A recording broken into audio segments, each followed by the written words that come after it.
Voilà, merci à tous d'être venus. Ça y est, j'ai un micro. Ah, c'est très bizarre. J'ai un micro qui marche, mais j'entends ma voix avec un petit décalage par rapport à quand je parle, donc je pense que je vais bafouiller. Mais j'approuve le micro TED Talk. J'aime bien, j'ai l'impression que je vais faire une conférence. Énergie, synergie, entrepreneur.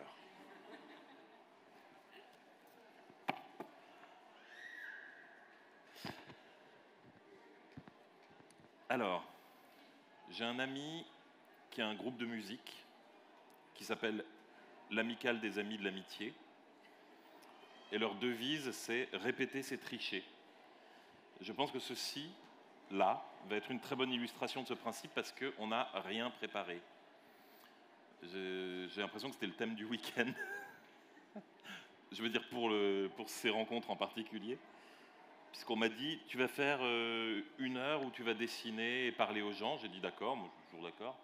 J'ai dit sur quel thème? Oh bah, je sais pas, le caractère design. J'ai fait, ouais, oh bah, moi je veux bien. Et je pensais qu'on allait en rediscuter, puis ça m'est complètement sorti de la tête. Et là, quand je suis arrivé, ils m'ont dit, hey, à 5 heures, ta fabrique de l'image. Et là, j'ai cette espèce d'angoisse, c'est de quand tu arrives en classe et que tu te dis, est-ce qu'il y avait des devoirs? Est-ce qu'il y avait quelque chose à préparer? Parce que je me suis levé, j'ai pris un café, je suis venu, mais j'ai absolument rien préparé. Bref, on va essayer de passer un bon moment quand même. Je me suis dit que puisque... Je regarde, je ne sais pas si j'ai le droit de bouger la caméra. Ça se trouve, il va m'engueuler. Ça va? Oh, ok. Je me suis dit que vu qu'on allait parler... Qu'est-ce que c'est que ça? J'ai un truc gluant sur le doigt et je ne sais pas d'où il vient. Merde, c'est sur le livre. Il n'est pas à moi.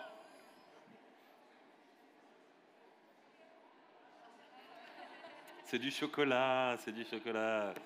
C'est du chocolat, je viens de faire une erreur stratégique. Tout à l'heure, il y avait des enfants qui passaient avec des paniers de bonbons et de trucs comme ça. Et j'avais pas faim, mais je me suis dit, tout à l'heure dans le train, j'aurais faim. Donc je les ai mis dans mon sac. Du chocolat. Donc c'est du chocobon, si vous voulez tout savoir. Donc, oh c'est bon, il m'apporte excédé un rouleau de sopalin, tu sais. Ils vont m'arroser au jet d'eau avant la fin de la rencontre. Ah, oh. Pardon, j'ai nettoyé le micro. Je l'ai peut-être cassé. Ça va? Je suis vraiment désolé si ce micro coûte cher. Donc, le caractère design. Qu'entend-on par caractère design? C'est la façon de dessiner les personnages. Donc je me suis dit que pour vous parler de ça, le mieux était de commencer par faire mon auto-promo et de vous parler de ce merveilleux livre qui s'intitule Beowulf, aux éditions Albin Michel, pas cher, parlez-en à vos amis, et qui est un livre que je viens de sortir il y a 3 mois avec Zach Weinersmith, l'auteur, le scénariste, qui a décidé de faire une réadaptation de la légende de Beowulf. Si vous ne connaissez pas cette légende, c'est normal, vous êtes français. Et c'est une légende qui est surtout anglo-saxonne. Donc en Angleterre, ils apprennent tous cette légende. Aux États-Unis aussi, elle est très populaire. Mais c'est un peu l'équivalent... Qu'est-ce que ça serait? La chanson de Roland. Je ne sais pas s'il y a des vieux comme moi, mais à l'école, on avait la chanson de Roland. Je ne vous ai pas regardé, vous en particulier, hein, vous êtes plus jeune. Mais on avait la chanson de Roland à l'école et eux, ils avaient Beowulf. Donc Beowulf, c'est l'histoire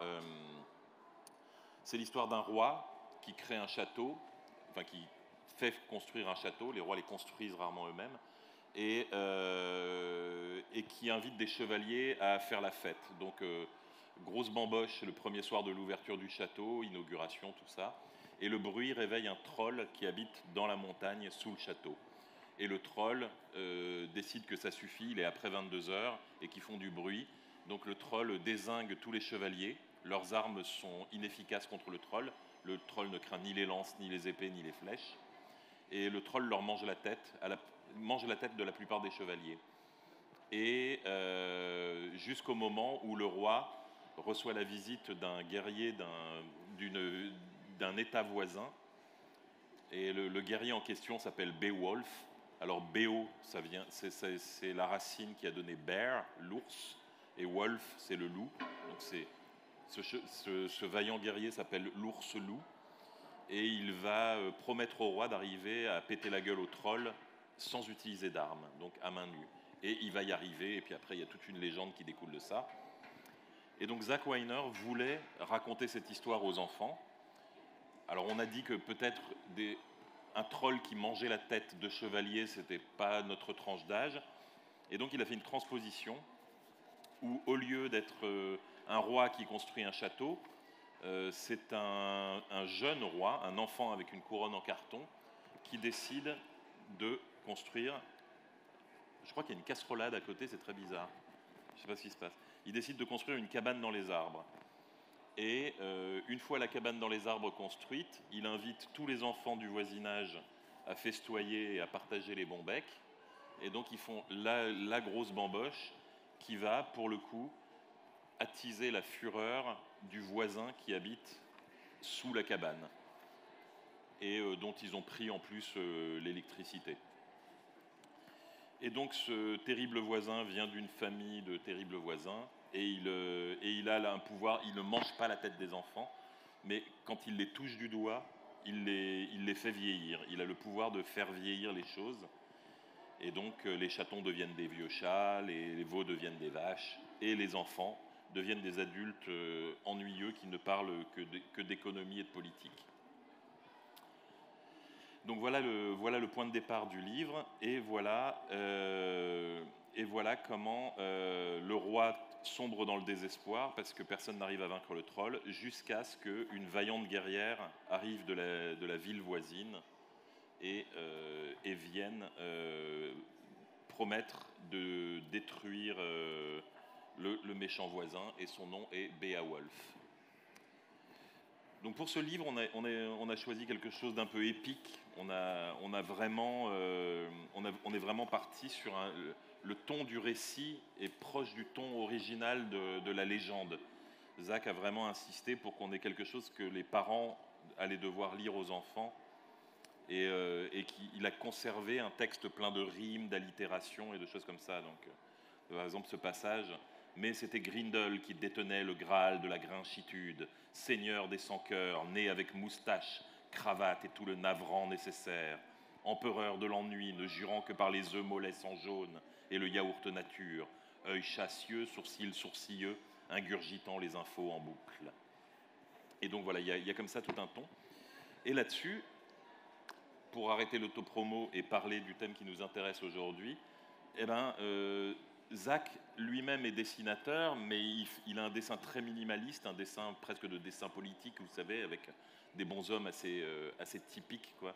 Et il m'a demandé donc non seulement d'illustrer l'histoire, mais de créer tout ce qu'on appelle le character design. Qu'est-ce que c'est que le character design ? C'est un terme américain qui veut dire tout simplement le design, donc mot américain, du caractère, donc du personnage. Et la question est comment on part d'une idée de base pour développer son personnage. Et si j'avais été professionnel, j'aurais apporté toutes les recherches, mais je ne l'ai pas fait. Mais ça va consister pour nous à trouver des idées de personnages qui correspondent et à l'univers général de l'histoire et au caractère du personnage en particulier.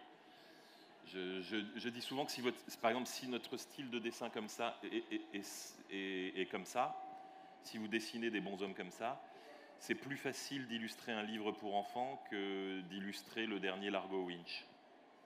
Et à l'inverse, si vous dessinez comme Largo Winch, vous allez faire un dessin hyper réaliste de lapin pour un livre pour enfants, et ça ne va pas marcher non plus. Donc il faut arriver à trouver l'adéquation, en gros, entre le dessin, le design et l'histoire. Pour le personnage de Beowulf, par exemple, puisque la question s'est posée de comment on fait un personnage qui est à la fois menaçant, très costaud, mais qui doit rester une petite fille. Et ben donc je suis parti sur le personnage de la petite fille, donc je voulais conserver un graphisme qui soit mon graphisme habituel, mon graphisme de dessin de BD, de dessin humoristique, parce que je voulais qu'on ait ce code de la bande dessinée pour enfants. Donc ça va consister à avoir un personnage comme ça, avec des grands yeux qui brillent, avec un petit nez, avec une petite bouche. Vous voyez qu'on n'est pas du tout dans l'hyper-réalisme, on est dans quelque chose de très mignon. Donc pour l'aspect mignon, ça c'était plié en 2 minutes, on sait comment faire. Mais après, comment faire pour qu'elle ait l'air un peu féroce et pour qu'elle ait l'air un peu menaçante. Alors ça va passer par les attitudes et le costume. Petite astuce si vous êtes dessinateur, pour faire du mignon, il faut faire des grands yeux et les baisser dans la tête. C'est truc de dessinateur. Vous voyez, imaginez vous faites des ronds comme ça, ou des patates aplaties. Si vous n'êtes pas dessinateur, il y a le système de la patate qui fonctionne très bien. Vous dessinez des patates et vous rajoutez des yeux. Eh ben, la mignonitude va dépendre de la hauteur des yeux par rapport à la tête. C'est-à-dire que pour un enfant, on va faire les yeux légèrement en dessous de la ligne médiane, avec des cheveux comme ça, et on aura directement un visage d'enfant. Pour un adulte, on va mettre les yeux plus hauts, comme ça, et les visages plus allongés, comme ça, vont directement se lire comme des visages d'adultes. On voit la différence d'âge entre les deux, quoi. Et en gros, plus vous mettez les yeux bas et gros, plus c'est mignon. Vous pouvez faire comme ça des visages de bébés avec des grands yeux qui brillent. Et hop, voilà. Voilà, si on a une échelle comme ça qui fait hauteur des yeux, HY, mignonitude, MG, hauteur des yeux, voilà, et ben, plus c'est haut, moins c'est mignon. Donc ça fait un truc comme ça, et je réalise que j'aurais dû faire mon échelle à l'envers pour que ce soit plus probant. Voilà, hauteur des yeux, mignonitude. Il y a même une dessinatrice qui s'appelle Eupholie, dont j'aime beaucoup le travail, qui fait des personnages super mignons, où en fait les yeux c'est comme ça, avec la bouche entre les 2 yeux, et en fait ça marche super bien, ça fait vraiment des personnages super mignons. Et vous pouvez faire le test, hein, vous pouvez rajouter, vous trouvez un caillou dans la rue, vous faites 2 petits yeux comme ça et une petite bouche, et c'est directement mignon. Je vous recommande. Et donc voilà, donc j'avais cette Beowulf qui était semi-mignonne, qui était dessinée dans un style un peu franco-belge, croisé avec des influences manga. On n'a pas vraiment de nom pour ce style. Il y avait un journaliste BD qui un jour avait appelé ça le style fusion, que j'aimais bien, et qui est censé désigner comme ça notre génération d'auteurs qui a été très influencée par les mangas et les comics, mais aussi par l'école franco-belge. Je ne sais pas si c'est le terme officiel, mais moi souvent quand on me demande c'est quoi ton style, je fais fusion. On dirait un parfum de Axe, tu sais. Chocolat musc, fusion. Et donc voilà, une des astuces auxquelles on a eu recours aussi dans le livre, c'était de forcer sur les petits traits. Tout ce qui va rajouter du détail va dramatiser comme ça le personnage. Et c'est pour ça que je suis parti sur un graphisme fait vraiment de beaucoup de petites hachures, de beaucoup d'ombres, de beaucoup de poses dramatiques. Je voulais que pour coller au récit, je voulais que les enfants aient une impression presque de gravure ancienne en voyant ce personnage. Et là, comme on était dans un univers enfantin, la chose que j'ai voulu faire, c'était adapter un costume de guerrière à un personnage enfantin. Et donc, je me suis dit, j'ai pensé guerrier nordique avec des peaux de bête et des trucs comme ça. Et je me suis dit, qu'est-ce qui est le plus proche pour un enfant d'une peau de bête? C'est une peau de nounours. Donc j'ai fait Beowulf qui avait tanné son nounours pour s'en faire une cape. Et c'est devenu un petit peu le design emblématique du personnage. C'est d'avoir comme ça une peau de nounours sur les épaules et en guise de casque. Alors ça, c'est un truc sur lequel j'ai dû me défendre parce que quelquefois, le scénariste et le dessinateur ne sont pas d'accord sur comment aborder le graphisme de l'histoire. Et notamment, j'étais parti sur quelque chose de finalement très très sombre.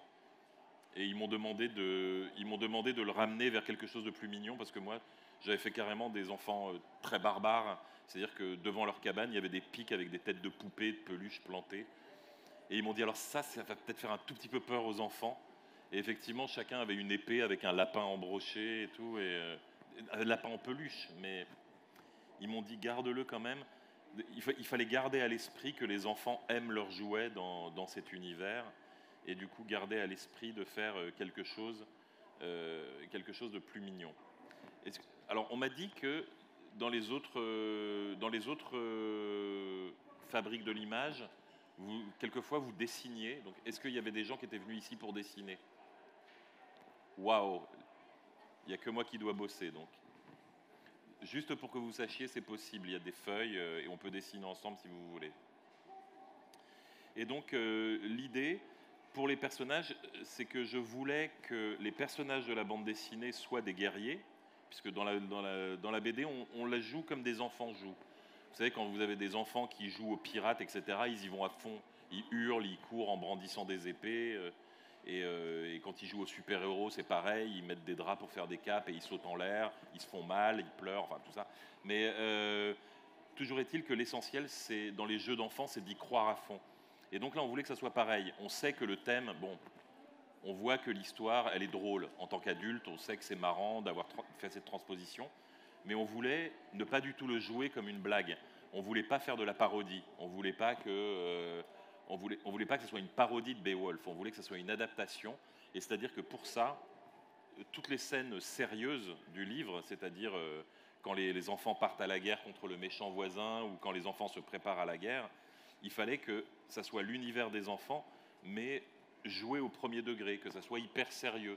Donc voilà, quand ils préparent leurs réserves pour aller au combat, ils font effectivement des réserves comme le feraient des soldats prêts à partir à la guerre, mais ils le font avec des bons becs.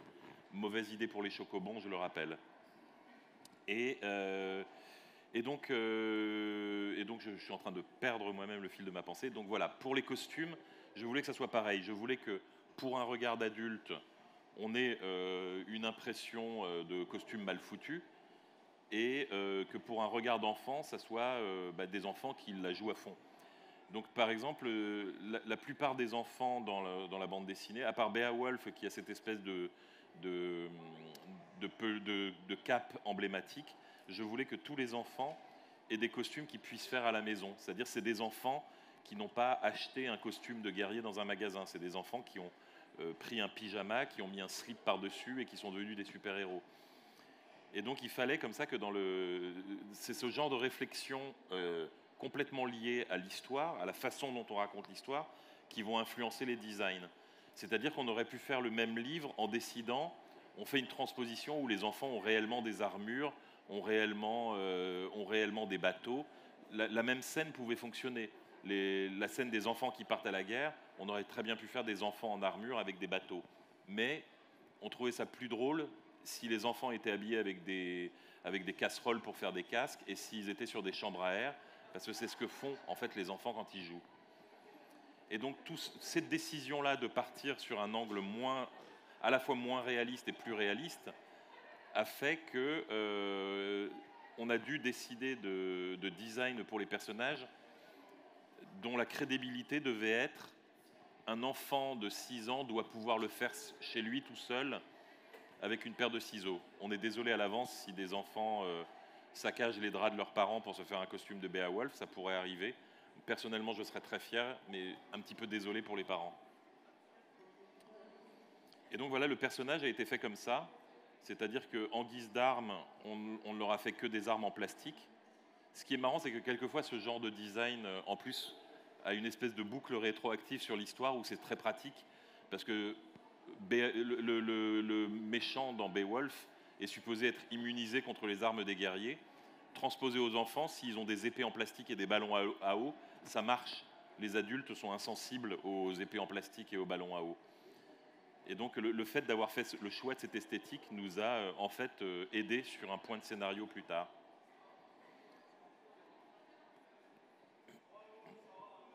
Et donc voilà.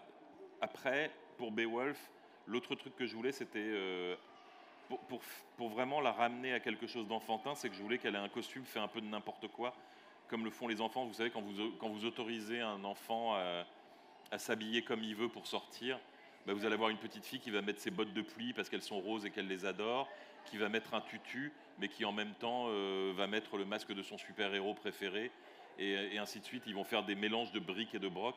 Et donc là, c'était pareil. Beowulf, c'est la petite fille qui a... Bon, là, je lui ai fait les bras croisés, donc on ne le voit pas, mais qui a un t-shirt de loup, le t-shirt Wolf, mais qui a mis quand même une chemise à fleurs, une jupe à fleurs et des bottes de cow-boy. Parce qu'elle elle trouve que les bottes de cow-boy, c'est cool.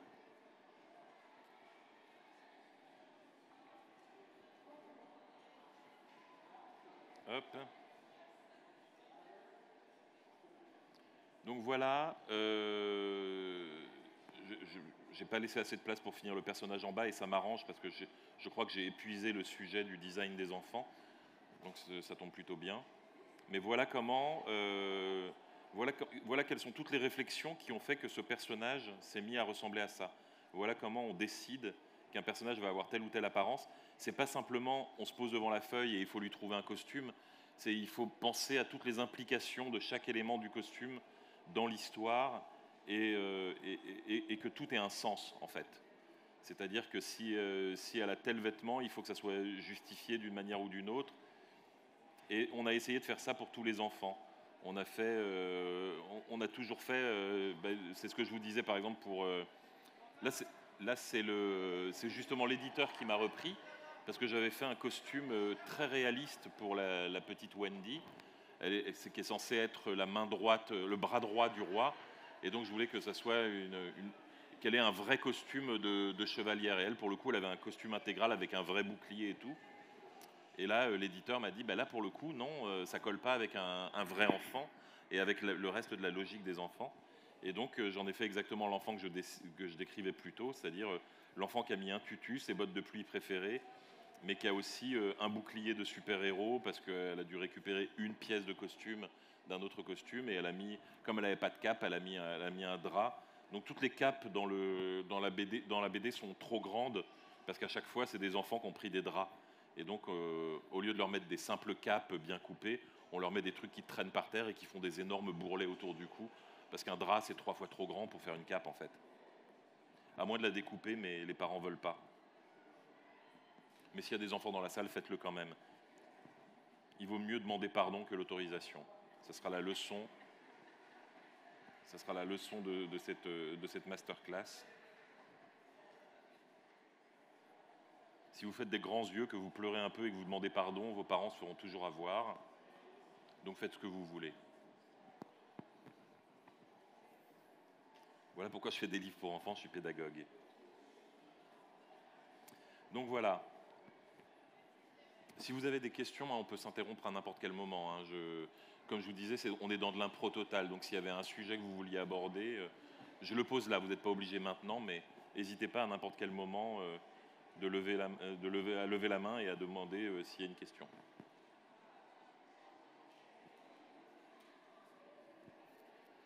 Après, j'explique tellement bien, ça ne devrait pas être nécessaire. Donc voilà pour Beowulf. Je vais passer un petit peu au design des autres personnages. Donc les autres personnages dans le livre, c'était axé sur, était axé sur plusieurs, j'allais dire axé sur plusieurs axes. Il y avait plusieurs directions. Il y avait plusieurs directions artistiques. Dans le livre, il devait y avoir Grindel, le méchant voisin, et il devait y avoir des monstres à un moment. Et alors les monstres, c'est pas très clair. Ça, il faudrait que je demande un peu plus au scénariste comment lui il voit les choses. Mais dans l'univers de Beowulf, il y a des monstres. Et à un moment, elle raconte qu'elle s'est battue dans un lac et qu'à un moment, des monstres ont surgi et qu'elle les a vaincus dans une partie endiablée de balles aux prisonniers. Elle les a repoussés à coups de ballon et les a renvoyés au fond du lac. Mais il y a un moment où il y a comme ça toute une galerie de monstres terrifiants qui surgissent du fond de l'océan. Et donc voilà, ils sont décrits comme 9 abominables démons des mers se dressèrent au-dessus de moi. Un squale à dents de sabre, un calamar aux tentacules de serpent, un sous-marin à équipage fantôme, un serpent brandissant ses bois, une tortue à 7 têtes claquant du bec en quête de candides orteils, etc., etc. Et donc il décrit tous les monstres. Moi, j'ai mis je crois que c'est la seule référence quand il disait un sous-marin avec des fantômes. J'ai mis les Beatles avec le sous-marin jaune. Mais voilà. Mais voilà, dans l'histoire, moi, ce passage me posait un petit peu. C'était probablement le passage qui me posait le plus de problèmes pour une raison très simple, c'est que jusqu'ici, on était resté dans un registre plutôt plus ou moins réaliste. C'est-à-dire, effectivement, il y avait des méchants adultes un peu monstrueux, il y avait des méchants ados aux yeux vides. Parce que les ados sont présentés. Dans le livre, ce qui symbolise la mort pour les enfants, c'est de devenir un adulte. Parce qu'une fois que vous êtes adulte, vous n'existez plus, vous n'êtes plus un enfant. Et donc au début, on voit le tout premier roi, celui qui crée la fortune, celui qui amasse le trésor, qui va servir plus tard à construire la cabane. Ce premier roi, un jour, sent sur lui la main glacée de l'adolescence. Et quand il voit arriver ses premiers poils de moustache, il décide de faire un grand feu de joie avec tous les jouets brisés et de partir. Et il disparaît dans le monde des adultes. Et après ça, on n'en entend plus du tout parler. C'est vraiment, dans le livre, il est littéralement mort pour les enfants. Et donc cette blague du passage à l'âge adulte qui symbolise la mort, elle nous a permis de faire donc Grindel qui, au lieu de manger la tête des enfants, les transforme en adultes, ce qui revient au même finalement. Et les adolescents, c'est ces créatures qui sont sur le point de passer sur l'autre rive, et donc dans le livre, on leur a toujours fait des yeux vides et des attitudes un peu menaçantes. Ils ne sont pas encore les adultes monstrueux, ils ne sont plus des enfants, et donc ils sont un peu entre les deux, ils ont le côté un petit peu effrayant des adultes, mais tout en gardant encore une esthétique d'enfant. Mais, pour en revenir au sujet, le fait qu'il y ait des monstres me posait problème, parce que comment on justifiait ça? Comment ça s'intégrait à cet univers-là?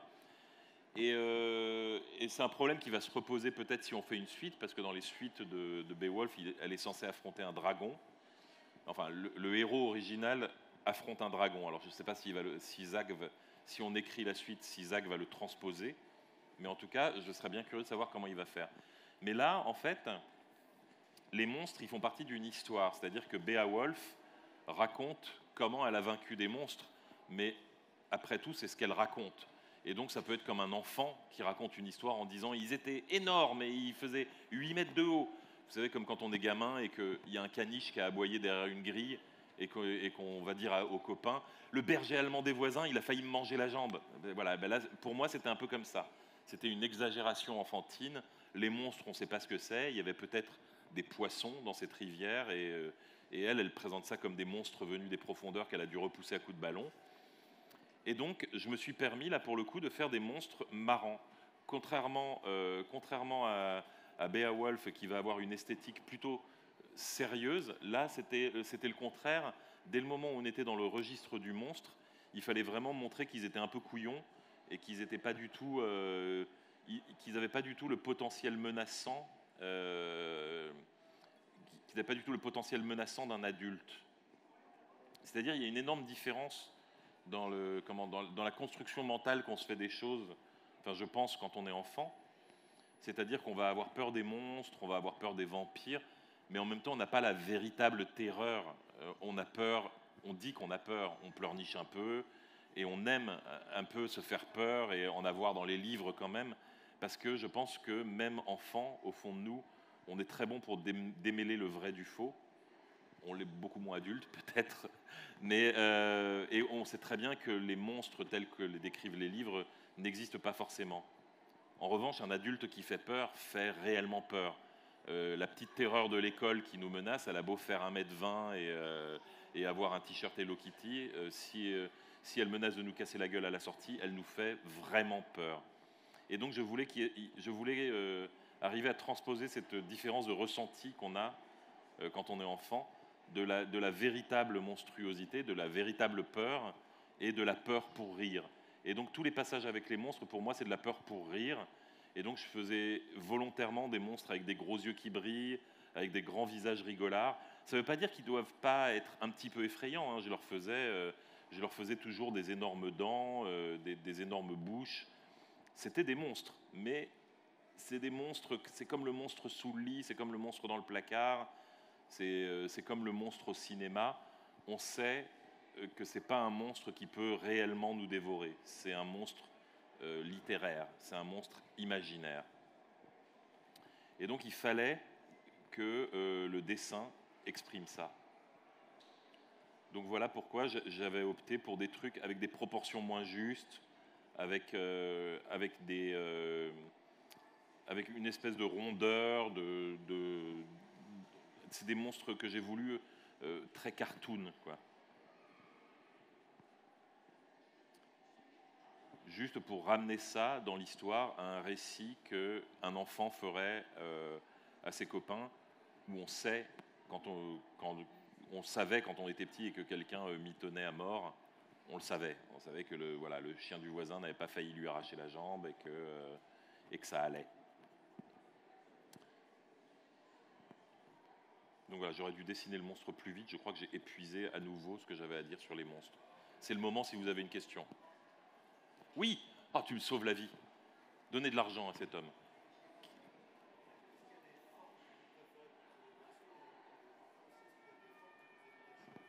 Ah. Alors, est-ce que tu peux reposer la question au micro pour le duplex avec New York qui t'ont pas entendu?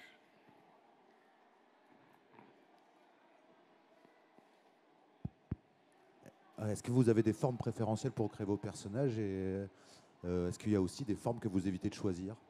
Alors, j'ai pas de forme préférée personnellement. J'ai un dessin qu'on a toujours qualifié d'assez rond. J'aime bien dessiner, d'une manière générale, dans mon œuvre, je vais dire, j'ai une préférence pour la rondeur. J'aime bien faire des personnages qui ont toujours. J'ai un trait qu'on appelle semi-réaliste, c'est-à-dire qui est à mi-chemin entre le réalisme et le cartoon. Et j'aime bien que mes personnages, par exemple, typiquement, quand quand je dessine un personnage, il y a plusieurs façons de le dessiner. À un moment, je travaillais sur une série télé qui s'appelait Adventure Time, et il y a le personnage de Flynn comme ça qui a des yeux en point, une bouche comme ça, et surtout il a des bras vraiment, ses bras c'est des nouilles comme ça. Ah ben oui, il est à l'écran. Je savais pas si j'étais bien cadré. Et il faisait vraiment des bras comme ça, très nouilles, et des jambes pareilles, tu sais, avec une jambe de chaque côté comme ça, très écartée. Et ça, c'est pas mon genre de graphisme à moi. J'aime pas tellement ce genre de graphisme parce que moi j'aime bien que les personnages aient quand même des articulations. Mon dessin est très rond, mais je veux quand même que les personnages aient des coudes et des genoux et une espèce de composition semi-réaliste. Et donc là, c'est un petit peu, tu vois, ce que je fais avec le crocodile. Il a beau être rond et avoir des proportions qui sont n'importe quoi, j'ai tendance à quand même dessiner des muscles, des épaules et ce genre de choses. Ce qui m'a posé problème sur une autre série sur laquelle j'ai travaillé, Donjon, avec Lewis Trondheim et Johan Sfar, parce que Lewis dessinait le personnage principal qui est un canard qui s'appelle Herbert, et Lewis il lui dessinait un bec comme ça, et il faisait des cheveux comme ça pour le personnage, et il faisait des yeux en billes comme ça. Et moi, je ne peux pas dessiner ce genre de personnage, donc je l'ai redessiné complètement en faisant un bec façon un peu Picsou comme ça, et en donnant plus de volume, en essayant de donner l'indice qu'il y avait un crâne sous les cheveux, comme ça, en faisant un front, et surtout en faisant des yeux ronds, parce que si avec ça tu fais des yeux en billes, tout à coup ça devient bizarre. Et c'est une question de cohérence. Et donc, au départ, ça a beaucoup fait grincer les dents à Lewis, et même au public. Quand j'ai dessiné mon premier album de Donjon, les gens étaient un petit peu gênés par le fait que le personnage ait des gros yeux ronds comme ça. Mais quelquefois, c'est un truc nécessaire, surtout dans le semi-réaliste. Si tu commences à faire un entre-deux bizarre, ça devient très dérangeant. C'est-à-dire que si tu dessines un personnage bonhomme bâton, comme ça, comme j'ai fait un peu pour Flynn avant, si tu dessines un personnage comme ça et que tu lui fais une grosse tête ronde avec deux yeux billes et des dents comme ça, et pas de nez, ça passe. En revanche, si tu commences à faire des détails, si tu commences à faire des cols de chemise bien repassés avec des petits plis, tous les boutons, que tu commences à faire des poils de poitrine, que tu commences à faire la couture des épaules et que tu commences à faire des trucs comme ça avec des poils sur les bras, et si tu commences à faire un truc semi-réaliste comme ça, et que tu mets une tête ronde avec des petits yeux billes et des dents comme ça, tout à coup ça devient super étrange et dérangeant pour une raison très simple, c'est que le cerveau ne sait plus à quel degré de réalisme il doit se caler. C'est-à-dire que là, tu donnes les informations, tu dis on est sur un degré de réalisme minimal. Et vraiment, le cerveau est très bon pour comprendre minimal. C'était Scott McCloud qui fait beaucoup de conférences sur ce sujet et qui disait tu rajoutes à n'importe quoi des yeux et une bouche, tu prends une bouteille qui n'a pas vraiment une forme humaine, tu rajoutes juste des yeux et une bouche, les gens vont admettre que c'est un personnage. Et vous pouvez faire le test avec quasiment n'importe quel objet.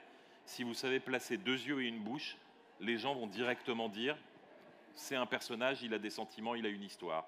Donc ça suffit. Et même un simple rond avec 2 points, on voit déjà un visage. Parce que notre cerveau est câblé pour reconnaître des visages.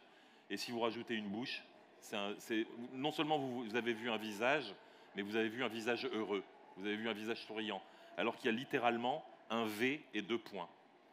Et donc là, c'est un peu pareil. Un dessin comme ça, le cerveau comprend très bien ce qu'il doit comprendre. En revanche, si vous faites ça, vous donnez 2 signaux contradictoires. Vous dites, on est sur quelque chose de réaliste qui représente la réalité, avec tous les plis de la chemise, avec les boutons, avec les volumes, et la tête est comme ça. Ça veut dire que, littéralement, vous avez fait un personnage qui a une énorme tête ronde, comme ça. Vous savez, si je rajoute des ombres, c'est encore pire, et qui n'a pas de nez. Et vous voyez réellement un personnage sans nez, avec un ballon à la place de la tête, et tout à coup, il y a une espèce de dissonance comme ça qui se crée. Donc, c'est pas tellement le degré de réalisme qui est important, c'est la cohérence générale du style. Et ça donnait des échanges téléphoniques assez marrants avec Trondheim, parce que par exemple, Herbert le canard a une ceinture qui s'appelle la ceinture du destin, et que Lewis dessinait comme ça. Et donc c'est juste une espèce de truc avec 2 trucs qui représentent des dents, comme ça, et des petites oreilles pointues et des yeux. Et moi, je téléphonais à Lewis en lui disant quel degré de réalisme a la ceinture. Est-ce que ça veut dire que dans l'univers de Donjon, est-ce que la ceinture est minimaliste? C'est-à-dire, est-ce que c'est un personnage réaliste qui porte une ceinture pas réaliste? C'est-à-dire, est-ce qu'il faut que je l'imagine comme un gadget Hello Kitty très simplifié? Ou est-ce que c'est un crâne hyper réaliste que toi, Lewis, tu as dessiné simple parce que tu fais des dessins caca? Et donc, il fallait se mettre d'accord là-dessus. Lewis, ça l'agaçait, il était là. Non, mais tu la dessines comme tu veux, je m'en fous. Et je dis, non, mais elle est réaliste ou pas, la ceinture? Dans l'univers de Donjon, est-ce qu'elle est réaliste ou pas? Il fait, bah, je sais pas, elle est plutôt, ouais, un peu. Et donc, c'est comme ça que je me suis retrouvé à dessiner une ceinture du destin qui avait un certain degré de volume, mais pas trop, et qui reprenait un peu la forme qu'avait fait Lewis, mais qui avait quand même des espèces de petits détails, comme ça, des petits détails de volume et d'ombre quand même, parce que je voulais qu'on comprenne que c'était un objet en volume. Donc voilà, encore une fois, c'est la magie de la bande dessinée. On se pose des questions que personne ne doit se poser au quotidien sur comment faire simple et compliqué. Alors, et pour rebondir un peu sur ta question sur les formes, ça va être très important pour donner du caractère. Et je vais vous parler d'un truc, d'un phénomène neurologique, enfin, un phénomène, je ne sais pas s'il est social ou complètement câblé dans notre cerveau, mais est-ce que vous savez ce que c'est que le phénomène Bouba-Kiki? Est-ce que quelqu'un a déjà entendu l'effet Bouba-Kiki? Vous avez déjà entendu ça? C'est un véritable truc en sciences cognitives, c'est que vous donnez à des gens une feuille avec 2 dessins. Il y a un dessin qui est comme ça. Il peut avoir des petits yeux, hein, ça n'a aucune importance. Et un dessin qui est comme ça. Et vous demandez aux gens de répondre très sincèrement avec 2 noms. Il y en a un qui s'appelle Booba et l'autre qui s'appelle Kiki. Et qui est Booba et qui est Kiki? Et vous allez voir que 80-90% des gens vont dire bah, ça c'est Booba, ça c'est Kiki. Parce que les sons et les formes dans notre cerveau sont par défaut ou par construction sociale affiliés à des ressentis. Et c'est-à-dire que c'est le peintre Kandinsky qui a beaucoup travaillé là-dessus dans son livre du spirituel dans l'art, où il faisait des associations entre les formes, les couleurs et les sons.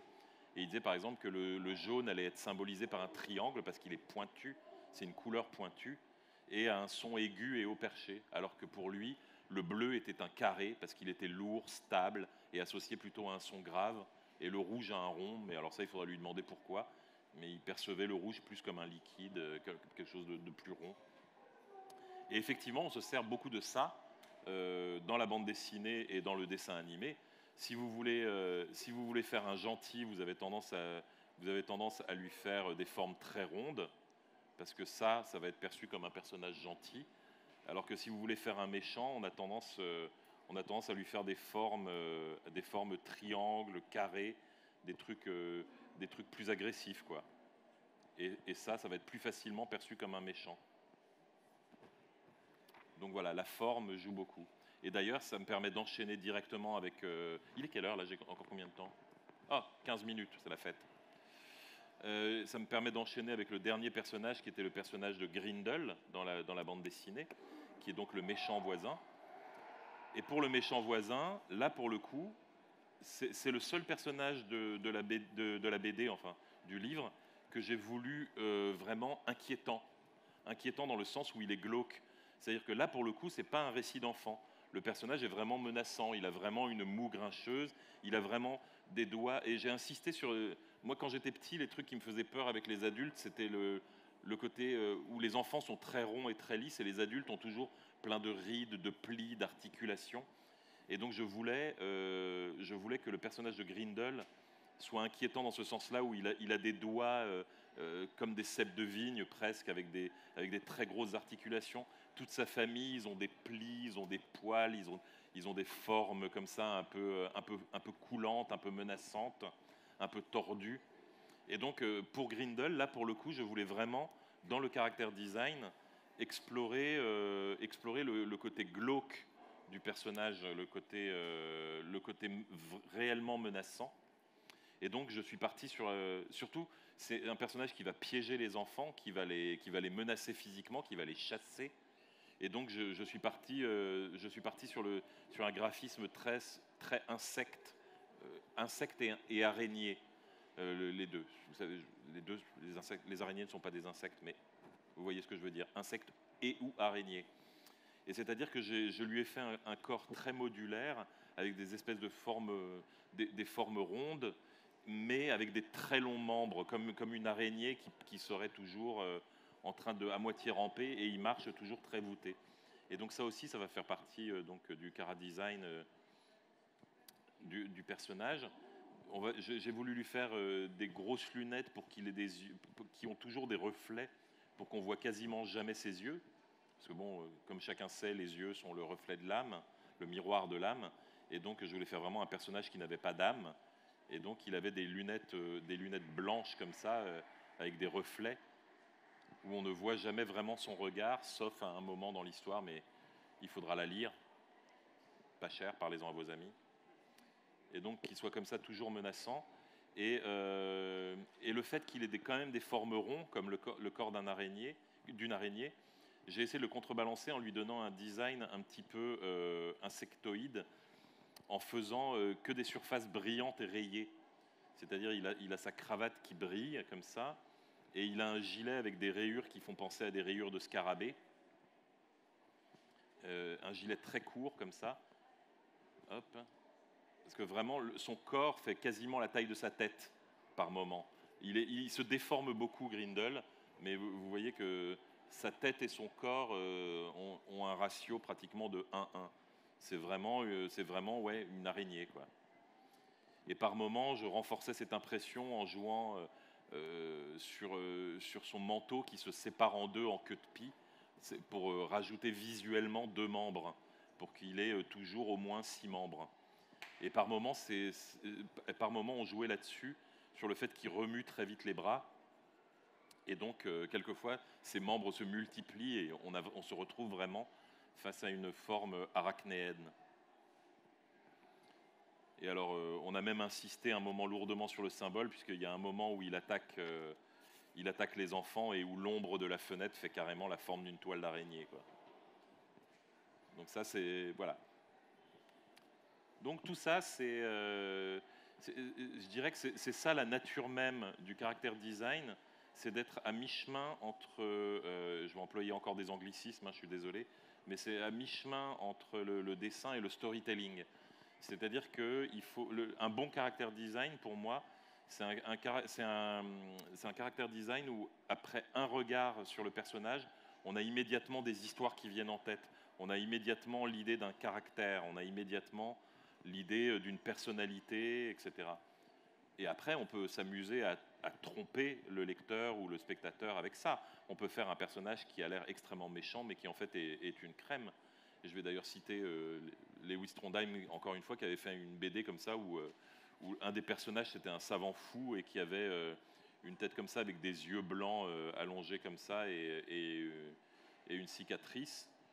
Et puis à un moment, on se rendait compte en fait qu'il était super sympa. Et il disait, mais quoi, mes yeux? Mais c'est les yeux de ma mère, regardez sur la photo. Et il y avait une photo de lui avec sa mère qui avait les mêmes yeux. Et ma fille a les mêmes et tout. Puis il lui montrait une photo de sa fille. Et tout. Bon, voilà. Donc on peut en jouer, on peut rendre extrêmement menaçant un personnage. On peut rendre extrêmement menaçant un personnage sympathique. Et inversement, on peut rendre. Alors là, il y a plein d'exemples qui vont venir en tête, mais on peut rendre visuellement complètement inoffensif un personnage extrêmement dangereux, comme le chapeauté dans Shrek, ou comme le lapin dans les Monty Pythons, joué comme ça, ou plus récemment, c'était un chat dans Marvel, là, celui qui griffe le visage de Nick Fury. Ouais, c'est un chat, voilà.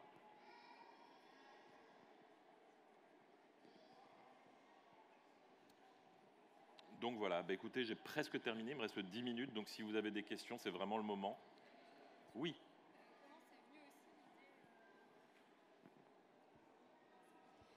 Comment est venue l'idée de faire une BD pour enfants en noir et blanc? Est-ce que c'était venu directement comme vous voulez faire un aspect un peu gravure pour les personnages? Ou est-ce que c'était vraiment plus un peu un bras de fer avec l'éditeur qui aurait pu dire bah oui mais ça va pas du tout intéresser les enfants, une BD en noir et blanc, faut des couleurs C'est un mélange entre les deux. C'est-à-dire que j'ai été un vilain forceur et en même temps, j'ai gagné, donc c'était une bonne idée. L'idée, c'était que moi, je voulais le faire en noir et blanc. J'avais dit à Zach, ce serait trop bien d'avoir un effet gravure, etc. Et il m'avait dit, mais tu sais, First Second, notre éditeur américain, va sûrement insister pour que ce soit en couleur. Et j'avais dit, oui, mais regarde comme ça serait chouette. Et je lui avais envoyé les premiers dessins et effets gravure, etc. Et il m'avait dit, effectivement, c'est super, j'aimerais bien qu'il ait cette tête-là, le livre. Et donc j'ai fait tout le livre comme ça en noir et blanc avec des hachures. Et puis l'éditeur continuait à me dire, bon, tu nous enverras des pages en couleur bientôt, là, parce qu'on n'a que du noir et blanc. Et j'ai dit, oui, oui, oui, oui. Et finalement, j'ai fait quelques essais en couleur. Et honnêtement, c'était pas dégueu, hein, mais encore une fois, c'est une question de... ça va être un petit peu compliqué à dire ça en 8 minutes. Mais c'est une question de quantité d'informations que tu donnes avec ton outil. Et par exemple, pour le dire simplement, si tu fais un dessin comme celui-là ou comme celui-là, si je te demande de le colorier à l'encre, ça va très bien se passer. De le colorier au marqueur, ça va très bien se passer. Si je te demande de le colorier à l'aquarelle ou au crayon de couleur, ça ne va pas être très beau. Pourquoi? Parce que l'aquarelle et le crayon de couleur, c'est des outils qui ont des nuances extrêmement fines. Et un dessin à l'aquarelle, c'est un peu moins vrai pour l'aquarelle, mais par exemple pour le crayon de couleur, c'est quelque chose qui va être sur la nuance, où il faut du trait de couleur, quelque chose comme ça, et qui va donner une ambiance colorée générale. Alors que le trait en noir et blanc, c'est quelque chose qui est de l'ordre purement du code. Dans la nature, on n'a pas des traits de contour autour de nous. Donc le trait en noir et blanc dit, il y a un contraste à cet endroit-là. C'est la différence entre un objet et un autre. Le trait noir en BD donne déjà énormément d'informations. Si tu rajoutes par-dessus ça de la couleur qui va donner des informations parfois contradictoires, par exemple, moi, le volume, je l'exprime beaucoup avec des hachures et avec des petits traits. Si, à côté de ça, la couleur se met à faire des dégradés, à donner des informations de volume, ça va faire comme deux personnes qui parlent en même temps, ça va être inaudible, ça va pas être beau. Et donc, le choix de la couleur, il avait été très simple, c'était de faire des ambiances. Le dernier truc qu'on peut donner à la couleur, c'est l'ambiance colorée. Et donc on a dit on ne va pas donner d'informations de volume à la couleur parce que ça ne servira à rien, le volume est déjà là. On ne va pas donner donner des informations de nuances, etc. parce qu'on n'en a pas besoin. On va donner juste des informations générales d'ambiance. Donc chaque page était coloriée avec des aplats d'une couleur ou deux. Mais en gros, la BD était sur des différents aplats de couleurs. Et ça marchait pas mal, hein, honnêtement, on était assez contents du résultat. Et ils m'ont dit, bah, tiens, merci, continue à faire la couleur. Et en fait, ils l'ont emmené au comité éditorial. Et la moitié des gens de la salle ont dit, les noirs et blancs, ils sont super, en fait, il ne faut pas toucher. Il vaut mieux laisser en noir et blanc et pas faire de couleur. Alors moi, à ce stade-là, j'étais à 4 mois de mon bouclage. Je n'avais pas commencé la couleur. J'avais 160 pages à colorier. Et j'étais au bord du burn-out. Et donc j'étais là, comment je vais m'en sortir? Comment je vais m'en sortir?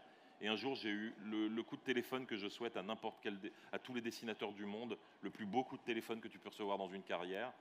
C'est qu'ils m'ont appelé en disant bah, tout le monde a bien aimé le noir et blanc, donc on va garder le noir et blanc. Et donc j'étais payé pareil, et tout à coup, il y avait 8 mois de boulot qui disparaissaient. Et je n'avais même pas à avouer que j'étais très en retard et que j'aurais jamais fini à temps. Et donc ce jour-là, moi j'avais déjà fini le noir et blanc, et j'étais en train de travailler sur la couleur, et c'est vraiment le jour où j'ai fait. Et je suis allé manger au resto avec mon épouse. Donc voilà. Écoutez, je pense que, à moins qu'il y ait une dernière question, on va devoir probablement conclure là-dessus, parce que j'ai un train et je dois partir vraiment à 6h pile. Mais s'il y a une dernière question, on a encore un peu de temps. Oui. Est-ce qu'on pourrait avoir quelques-uns de vos dessins là, que vous faites ici? Bah, écoute, tu as demandé en premier, donc tu pourras choisir. Ouais.